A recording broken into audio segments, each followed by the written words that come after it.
두 번째 이제 본론에 들어가서 그럼 회개할 때 어떤 회개의 열매를 어떻게 맺어야 되는지를 세례요한이 잘 설명을 해주고 있어요. 아브라함의 자손이라 그러면은 아브라함이 한 행위의 열매를 맺어야 된단 말이죠. 그래서 이들이 세례요한의 말을 듣더니 다 회개할 마음을 가졌어요. 마음을 가졌으니까 나오겠죠. 회개할 마음을 가지고 나온 사람들은 태도가 다르죠. 뭘 해야 되겠습니까? 내가 어떻게 해야 되겠습니까? 먼저 물었어요. 세례요한이 먼저 얘기한 게 아니에요. 우리는 어떻게 해야 됩니까? 내가 죄가 이렇게 많은데 앞으로 어떻게 해야 되죠? 알려달라고 할 때 세례요한이 하나씩 세 부류의 사람들에게 이제 알려주고 있어요. 먼저는 10절에 무리들에게 말합니다. 무리가 물어 이르되 그러면 우리가 무엇을 하리까? 대답하여 이르되 옷 두 벌 있는 자는 옷 없는 자에게 나눠줄 것이요 먹을 것이 있는 자도 그렇게 할 것이니라 그랬어요. 이는 자기 삶의 스타일을 바꾸라는 그 말씀이에요. 한마디로 즉 물질 사용에 대해서 변화를 보이라는 거예요. 우리 보물이 있는 곳에 우리 마음이 있습니다. 우리 마음 중심의 삶의 스타일을 바꾸려고 그러면은 물질 사용부터 바꿔야 돼요. 죄인은 모든 물질을 자기만을 위해서 벌려고 하고 또 벌은 다음에는 자기만을 위해서 쓰려고 합니다. 자기 육신, 자기 욕심, 자기 허영, 자기 것을 채우기 위해서 물질을 쓰는 거예요. 이게 옷 두 벌 있는 사람은 옷 없는 사람에게 나눠주라 그랬죠. 예수님은 제자들에게 전도하러 나갈 때 두 벌 옷도 준비하지 말라 그랬어요. 예수님 자신도 두 벌 옷도 없이 다녔다 그랬어요.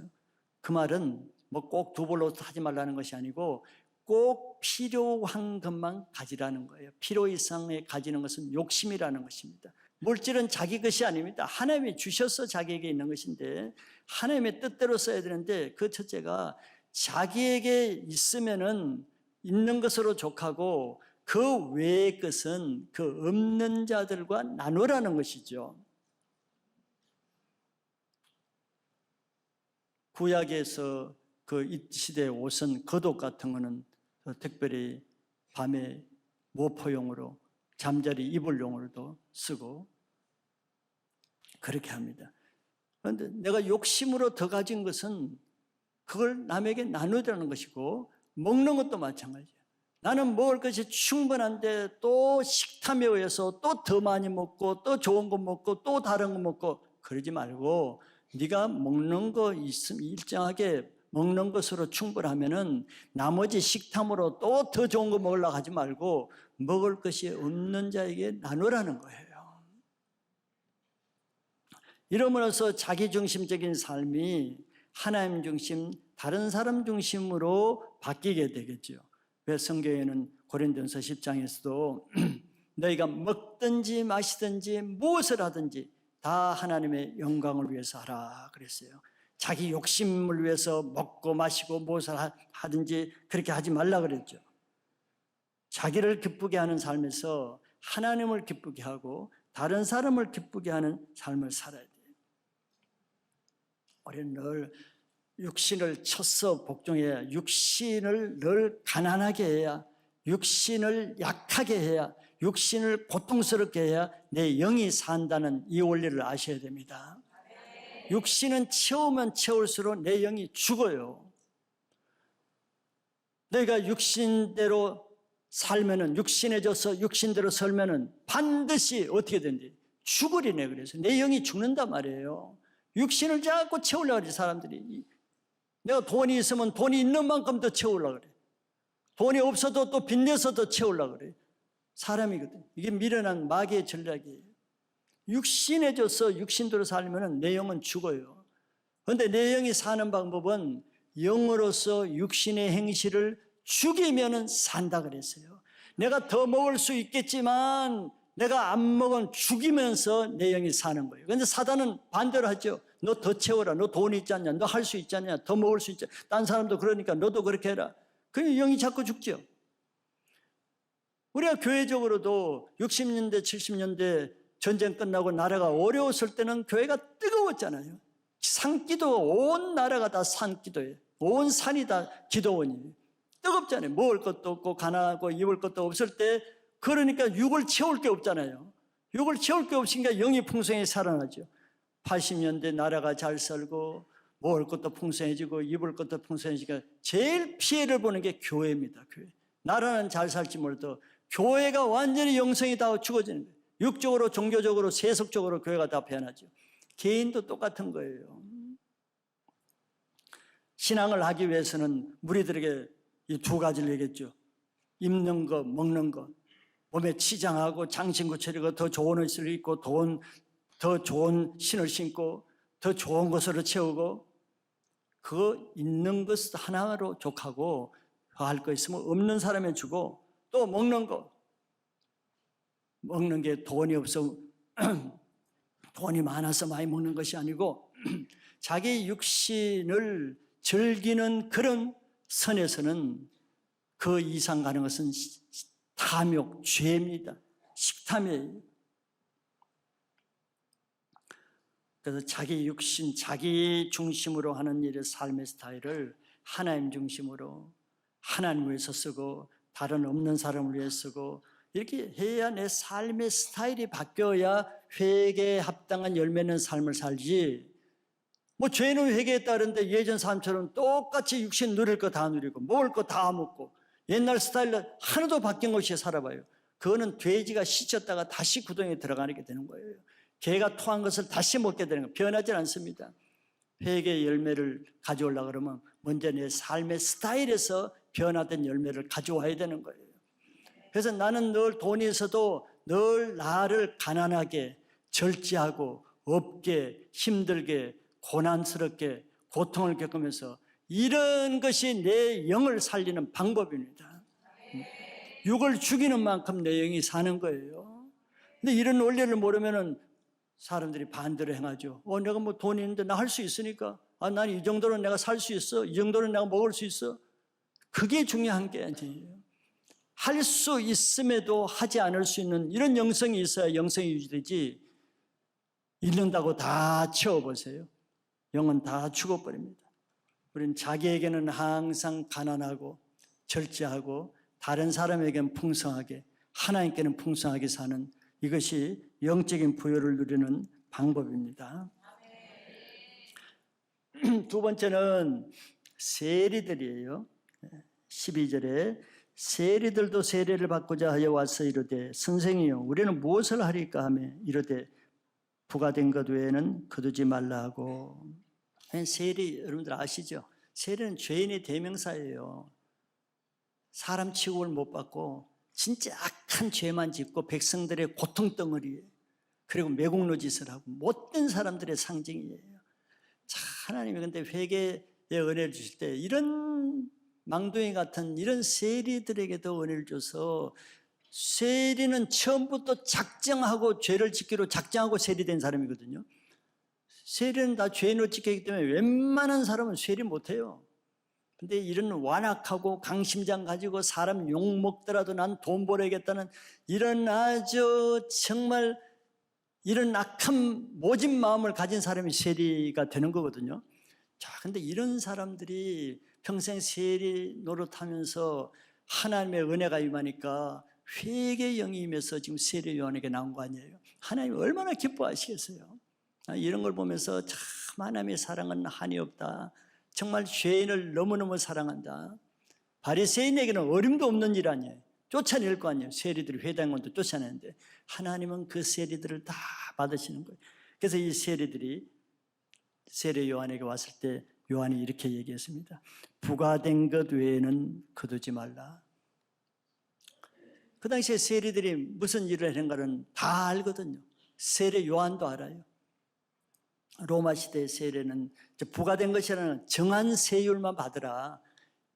예를 들어서 소득세가 10% 같으면 세금을 10%만 매기고 법인세가 20% 같으면 20%만 매겨라. 이런 뜻이에요. 왜? 세리들이 그렇게 안 했거든. 세례 요한도 이걸 아는 거란 말이죠. 그래서 네가 정말 회개하기를 원하면은 너 죄를 회개하는데 그 열매로 그 죄를 끊고 법대로 부과된 세금만 거두라 이런 말이에요.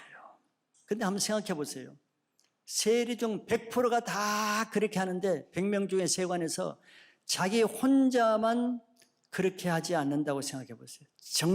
정직하게 법대로. 사람들이 굉장히 칭찬하고 격려하고 막 박수 보낼까요? 거의 몰매 수준으로 이제 왕따 당합니다. 다 죄를 짓는데 자기 혼자 죄를 안 지어봐요. 왕따 당하고 멸시당하고 너만 하나님 믿냐 그러고. 그래서 오래 못 가는 거예요. 돼지가 씻었다가 다시 옛물로 들어가는 거죠. 그리고 회개했다고 눈물을 흘리고 나서도 똑같이 예전하고 똑같은 죄를 반복해요. 이런 경우가 더러 많잖아요. 이선적인 생각으로 감정착오로 눈물 흘리고 회개했는데 뭐 그 이튿날 아니면 일주일 뒤에 왜 다시 그 죄를 짓겠어요? 죄가 안 없어졌기 때문에 그래요. 진정한 회개가 아니면 죄가 안 없어져요. 죄 사함을 받아야 죄가 없어지지. 나는 뭐 회개해서 한다고 죄가 없어져요? 죄가 없어지는 건 내가 결정하는 게 아니에요. 죄 사함을 주는 예수님이 결정하는 거지. 근데 예수님은 회개한 사람에게만 죄 사함을 주기 때문에 회개 안 한 사람은 죄 사함이 없어요. 그러니까 옛죄에 다시 빠지는 거죠. 진정한 회개가 되면은 그 죄의 세력이 일단 끊어집니다. 죄의 세력이. 그는 본인에게 열매를 알아요. 즉 내가 이게 게임 안 끊어지고 이 담배 술 안 끊어진다 노력을 해봐요. 노력을 해서는 그거 잘 안 끊어집니다. 끊어지면 뭐 누가 쉽게 다 하지. 안 끊어지죠. 내가 노력해서 회개는 내가 한다고 해서 되는 게 아닌 게 그거예요. 내가 뭐 이거 나는 이 지긋지긋해 안 끊어져요. 근데 회개가 되면은 어떤 현상이 일어나요? 간증들 많이 듣죠. 담배 옆 사람이 담배 피우는데만 냄새도 맡기 싫고 담배 골초가 술집을 지나가는데 술 냄새만 해도 막 현기증이 일어나고 내가 한 거 하나도 없어. 내가 한 거 하나도 없는데 술의 그 세력이 벌써 내게서 떠나버려서 언제 떠난지 몰라요. 니코틴의 세력이 떠났어요. 게임 보기도 싫어. 옛날에 그렇게 뭐 드라마 연습고 영화에 빠졌는데 영화 보기 싫어. 흥미가 없어. 저런 걸 내가 왜 봤지? 저런 시시한 걸 내가 왜 저렇게 즐겼지? 내가 한 거 하나도 없어요. 근데 왜 그렇게 되겠어요? 죄의 세력이 내게서 빠져나갔어요. 죄의 사함이 그런 모양으로 나타나는 거예요. 열매로. 내가 한 거 하나도 없잖아요. 그래서 회개는 성령의 역사라고 말하는 거예요. 내 역사가 아니에요. 그러면 세례 중에서도 내가 하면은 옛날 같이 죄 짓고 작당해서 같이 착취하고 이런 사람이 끊어집니다. 끊어져요. 어둠의 영과 빛의 영이 함께 할 수 없거든요. 자동으로 끊어지는 거예요. 내 속에 수련회 때도 말씀했지만 내 속에 썩은 것이 있으면 썩은 파리가 안 끊어집니다. 안 끊어져요. 달라붙는데 내가 어떻게 끊어요? 내 속에 썩은 것이 있는데 내 속에 죄가 있는데 죄인들이 끊어져요? 내 주위에 다 죄인들이 붙어 다니지? 근데 내 속에 죄가 끊어지면은 이제 더 이상 죄인들이 나한테 달라붙을 게 없어요. 나를 싫어하는데 달라붙을 일이 없는 거예요. 끊어지는 거예요. 점점. 여러분들도 그런 경험이 많이 있죠. 그러니까 여기에 남아있지. 그 친한 친구들이 끊어지고 그 친한 술 친구들이 끊어지고 그 영맥이라 한다. 연결점이 없잖아요. 나는. 그래서 하나님이 아브라함에게도 새로운 삶을 살기 위해서는 먼저는 본토 친척 아비 집을 떠나라. 그 말씀을 못 받으면 그거 떠나기 쉽지 않죠. 못 떠나요. 어떻게 떠나겠어? 근데 떠나지는 거예요. 사람들, 친척. 사람들이 끊어지는 거예요. 옛 사람들. 옛날에 나도 그렇게 살았는데, 그 영으로 살았는데, 이제 영이 틀리니까 끊어지는 거예요. 떠날 수 있게 되는 거예요. 이게 회개의 축복이고, 하나님의 은혜거든요. 그래서 회개는 우리 안에 근본적인 변화가 일어나는 거예요. 근본적인. 왜 속에 나를 잡고 있던 죄가 떠나고 마귀가 떠나기 때문에. 세리 중에 대표적인 우리 삭개오라는 사람이 있어요. 세리장까지 갔으니까. 아마 평생 세리했던 것 같아요. 세무서장까지 갔으니까. 삭개오가 자기 죄를 회개할 때 누가복음 19장 8절에 이렇게 얘기했어요. 삭개오가 서서 주께 여짜오되 주여 보시옵소서 내 소유의 절반을 가난한 자들에게 주겠사오며 만일 누구의 것을 속여 빼앗은 일이 있으면 네 갑절이나 갚겠나이다. 자, 예수님이 삭개오 집에 들어가서 삭개오에게 뭐 말씀한 게 아니에요. 삭개오야, 너 회개하길 원하니? 너 회개했어? 예, 회개했습니다. 그러면은 너 앞으로 이렇게 해야 돼. 열매를 맺어야 돼. 너 할 수 있겠어? 예, 하겠습니다. 이렇게 한 게 아니에요. 그냥 예수님이 한 것은 내려오라. 오늘날 너도 아브라함의 자손이 있다. 너 집에, 내가 네 집에 들어가겠다. 그 말밖에 안 나와. 딴 얘기 안 했어요. 그런데 삭개오가 스스로 얘기하는 거예요. 스스로 주께 먼저 나와서 주님 보시옵소서. 내 소유의 절반. 여러분들 소유 한 뭐 몇십만 원 돼요? 네. 그건 뭐 절반 해봤자 20만 원 있으면 10만 원 주면 돼. 근데 평생 세무서장 될 때까지 그 세리했으니까 돈이 많았을 거예요. 여리고가 세무서 중에 제일 큰 세관이거든요. 돈이 엄청 돈이 많을수록 그거 쉽지 않잖아요. 절반 떼어준다는 게. 근데 누가 뭐 예수님 너 돈 많지? 착취한 거 절반 떼어. 이게 아니에요. 자기 그 착취한 죄의 세력이 떠나갔어요. 끊어지니까 자원이 스스로 내 소유의 절반을 가난한 자 주겠지. 이제 본 오리지널 자기 모습이 나왔다. 하나님이 창조하신 오리지널 본 자기 모습이 회복된 거예요. 네? 자원에서 가난한 자들에게 전에는 어떻게 살아요? 자기만을 위해 살려고 했잖아요. 착취해서. 나만을 위해 살기 위해서 또 착취하고 또 착취하고 또 착취해서 자기만을 위해 살려고 그래. 자기밖에 몰라. 그런데 이제 자기 것을 반대로 남을 위해서 살겠다는 거예요. 다른 사람을 위해서. 이게 본래 내 영이 회복되는 모습이죠. 그리고 나머지는 그럼 뭐 자기 그거 가지고 또 잘 먹겠다는 게 아니고 만일 누구의 것을 속여 빼앗은 일이 있으면 네 갑절이나 갚겠나이다. 저건 조금 이상하긴 해요. 왜냐하면 만일이라 그랬어요. 속여 빼앗은 건 만인이 다 아는데 나도 아는데 만일이라 그랬어요. 자우지가 뭐 믿어줘야지. 만일 누구 것을 속여 빼앗으면 속여 빼앗은 건 평생 속여 빼앗은 일을 했는데 세리가. 자, 그것도 양심이 걸리는 거예요. 양심이 걸리니까 그러면 그 억울하게 착취당한 그 사람에게 보통 율법에는 2배면 돼요. 그냥 갑절로 물어주면 돼. 근데 그보다도 더 이게 법으로 사는 게 아니에요. 이제 율법을 넘어서는 거예요. 네 갑절 배로 더 갚겠다는 거예요. 누가 시켜서 한 게 아니에요. 자기가 하겠다는 거예요. 이게 회개의 열매예요. 열매. 누가 하라 해서 한 게 아니에요. 누가 뭐 갚으라 말도 아니야. 누가 뭐 그래야 된다고 시킨 것도 아니에요. 본래 죄에 묶였던 마귀에게 지배당했던 이 세력이 떠나가니까 하나님의 마음, 하나님의 양심, 본래 하나님의 본성이 회복되니까 오리지널 그런 마음이 나타나는 거예요. 이게 회개의 선한 열매라 했죠. 이게 회개의 선한 열매가 나타나는 거예요. 진정한 회개는 남이 시켜서가 아니라 내 속에서 성령께서 강권하는 거예요. 강권. 그렇게 하고 싶은 마음이 막 들고 하지 않으면 막 마음이 괴로운 거예요. 그래서 하지 않을 수가 없는 거예요. 그런데 예수님 앞에 그 부자 청년이 한 분 왔잖아요. 관원이며 부자인 이 청년이 와서 영생을 구원받기 위해서 왔단 말이에요. 그래서 예수님 너 율법 지켜라 했더니 다 지켰다. 아 그래? 너 한 가지 부족하고 있는데 네 재산 있는 거 다 팔아 가난한 자에게 주고 내게 와라 그랬더니 못 왔지요.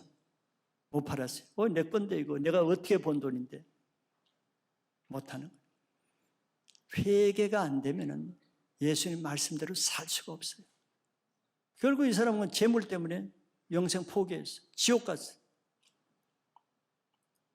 그런데 삭개오는 지옥 갈 인생인데 우리 회개를 안 했다면 삭개오가 회개를 안 하고 예수님이 삭개오한테 너 구원받고 싶어? 그럼 네 재산 다 가난자 줘. 이렇게 하면 되겠어요? 삭개오가 그 돈 모으기 위해서 어떻게 모은 돈인데, 어떻게 사람들로부터 별의별 욕을 다 먹고 별의별 고생을 당하고 수모를 당하면서 인간 취급 못 당하면서 그런 수모를 당하면서 모은 돈인데, 어떤 피눈물 나오는 그런 돈인데 어떻게 가난한 자들 주란다고 해서 못 주는 거예요. 부자 청년이 드러냈잖아요. 영생 주겠다 해도 못하는 거예요. 그 돈의 세력이 매이기 때문에. 세리를 할 정도로 돈에 완전히 매인 사람이잖아요. 예수님 말한다고 하겠어요? 못해요.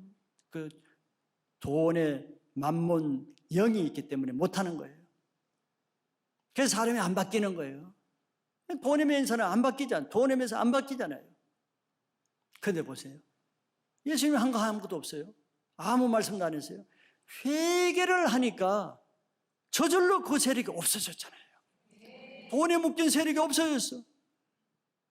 스스로 그 돈을 어떻게 모은 돈인데 상관없이 그 돈을 선한 일에 가난한 자들에게 쓰겠다는 거예요. 죄 지은 거 다 갚겠다는 거예요. 이게 회개의 능력이잖아요. 놀라운 일이죠. 그래서 회개가 우리 인생을 바꾸는 거예요. 내가 노력해서는 바뀌지 않습니다. 여러분들, 이런 회개의 열매가 있는 삶을 사시기 바라요.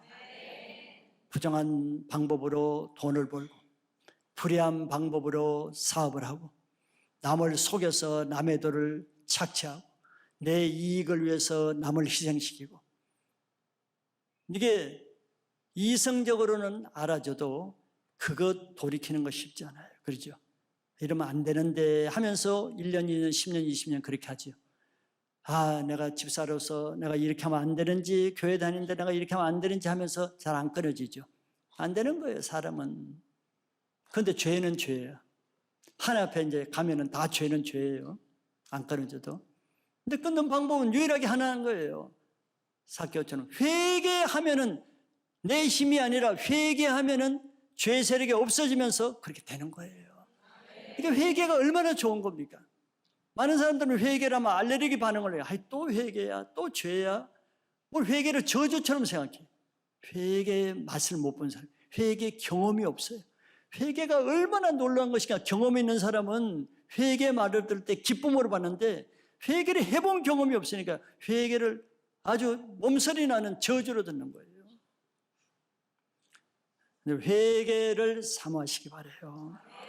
예배 드리는 목적도 회개에 있고, 말씀 듣는 목적도 회개에 있고, 기도하는 목적도 회개에 있으면 모든 것이 다 이루어집니다.